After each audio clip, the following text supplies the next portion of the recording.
Okay, sellers, I know a lot of you get tired and you just don't want to make repairs to the house. Or in some cases, if you have an estate property that you've inherited, there's just not money to make repairs to the house.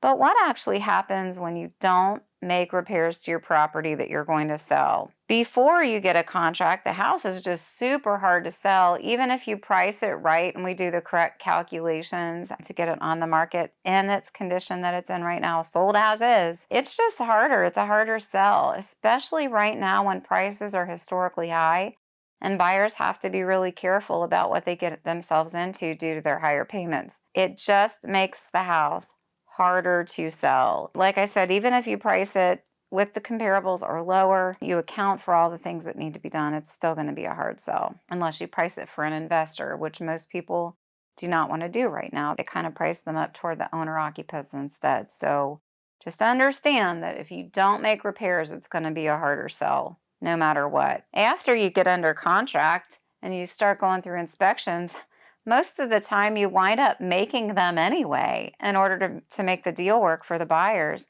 If they have a government backed loan and you've got some issues that keep them from financing, then more than likely it'll come down to somebody making repairs or the deal just won't go through. So after contract, like I said, you'll either do them or if the loan type allows, you'll end up making some further concessions on the price or on credits in order to make that sale happen. If that deal happens to go down, you're in even worse shape than you were before because you'll definitely have to do something about that condition, whether it's taking the price of the house down or pulling the house off the market to get some of those repairs made that you probably should have made in the first place in order to preserve the equity in the home.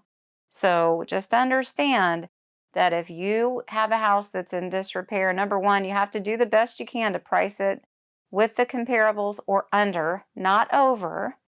And just understand too that you may still end up making repairs if that house is not attractive to the public at large.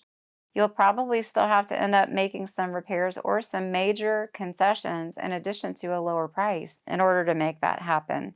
If you have questions over this topic or any other real estate related topic, feel free to reach out to me by phone, text, email, or private message. And if you're watching YouTube, click subscribe. Thanks. Bye.